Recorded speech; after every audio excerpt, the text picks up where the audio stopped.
வணக்கம்.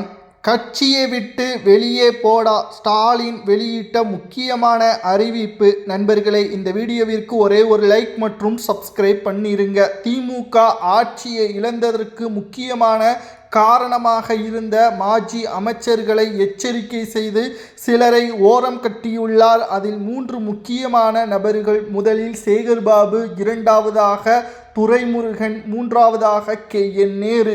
இவர்களால் தான் தற்பொழுது திமுக தோல்வி அடைந்துள்ளது என்றும் கட்சிக்கு இனியும் ஏதேனும் அசம்பாவிதங்களோ அவப்பெயர்களோ எடுத்தால் மரியாதையாக சொல்கிறேன், இதற்கு மேல் அவர்கள் நடவடிக்கை என்பது கட்சி தலைமை எடுக்கக்கூடிய முடிவிற்கு கட்டுப்பட வேண்டும், கட்சியை விட்டு வெளியே செல்ல வேண்டும் என்பதற்கேற்ப ஒட்டுமொத்தமான அதிகாரங்களை தற்பொழுது ஸ்டாலின் அவர்கள் வெளியிட்டுள்ளார்.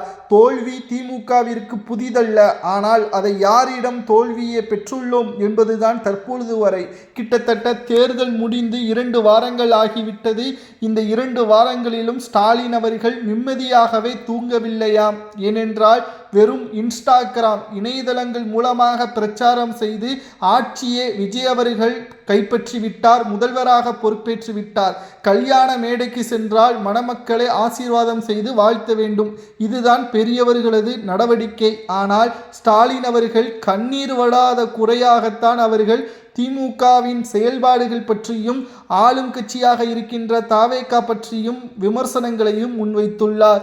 இந்த ஆட்சி என்பது நிலையற்ற ஆட்சி என்பதை ஸ்டாலின் அவர்கள் கூறுகிறார். நாம் கூறுகிறோம், நிச்சயம் விஜய் அவர்கள் இந்த 5 ஆண்டுகள் மட்டுமல்ல, அடுத்த 25 ஆண்டுகளும் திமுக ஆட்சி அமைக்க முடியாத அளவிற்கு விஜய் அவர்கள் சிறப்பான ஆட்சியை தான் கொடுக்க போகிறார். அவரது அடுத்த கட்ட நடவடிக்கை வெள்ளை அறிக்கையை வெளியிடப் போவதாக ஏற்கனவே அறிவித்த நிலையில் அதற்கான ஏற்பாடுகளையும் செய்துவிட்டார்.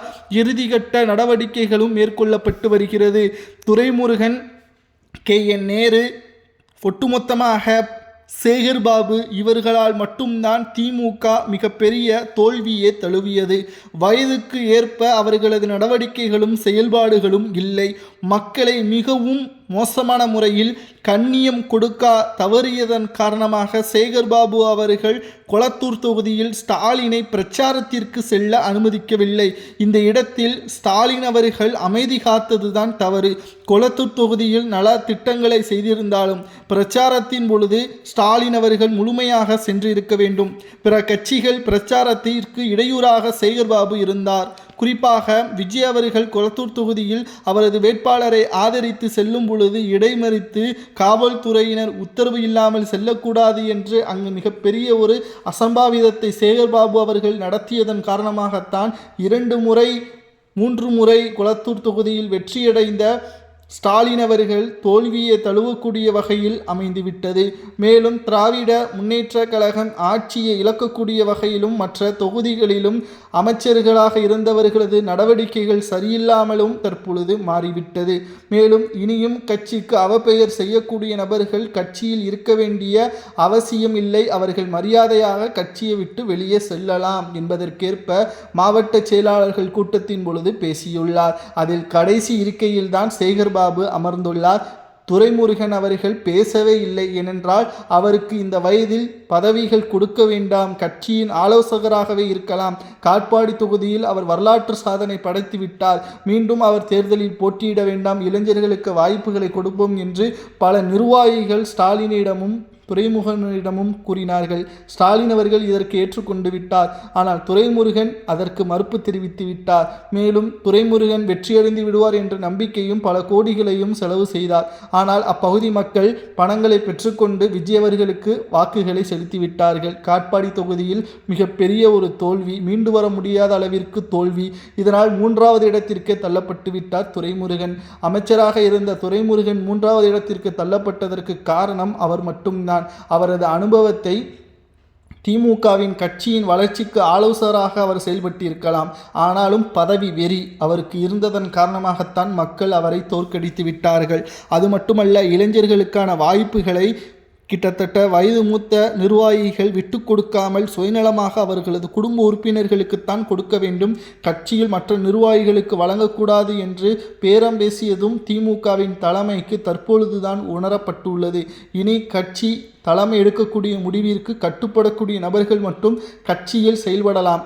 தனக்கு எதிராக திட்டம் தீட்டக்கூடிய நபர்களோ அல்லது ஒவ்வொரு பவர் சென்டர்கள் என்று கூறப்படக்கூடிய அந்த அணிகளுக்கு ஆதரவாக செயல்படுவதோ இனி தொடர்ந்தால் அவர்கள் மீது தலைமை நடவடிக்கை எடுக்கப்படும் என்று ஒட்டுமொத்தமாக ஸ்டாலின் அவர்கள் கூறியுள்ளார். பதற்றமான நிலைமைதான் திமுக. கிட்டத்தட்ட 14 நாட்கள் ஆகிவிட்டது. ஆனால் ஸ்டாலின் அவர்கள் உறக்கம் இல்லாமல் ஒவ்வொரு நாளும் விஜய் அவர்கள் முதல்வராக ஏற்றுக்கொண்டதை தாங்க முடியாமல் திமுக ஆட்சிதான் நடக்கிறது என்று மனமேடையில் பேசியது காமெடியாகவும் கிட்டத்தட்ட அறியாமையாகவும் தான் ஸ்டாலின் அவர்கள் பேசுகிறார் என்பது போல் அமைந்துள்ளது.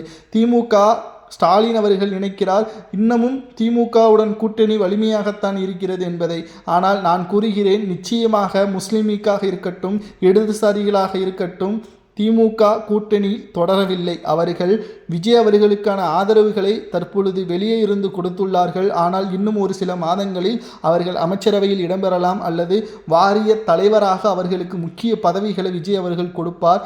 2029 நடைபெறக்கூடிய மக்களவை தேர்தல் விஜய் அவர்களது தலைமையிலான மெகா கூட்டணியாகத்தான் அமையும். இங்கு ஸ்டாலின் அவர்கள் தனித்து விடப்படுவார் என்ற தகவலும் கிடைக்கப்பெற்றுள்ளது. இது மிகப்பெரிய ஒரு அதிர்ச்சியாகவும் ஸ்டாலின் எதிர்காலத்தில் தோல்வி அடையக்கூடிய வகையிலும் அமையும். நிச்சயம் ஸ்டாலின் அவர்கள் நினைப்பது போல அவரது கூட்டணி வலிமையாக இல்லை.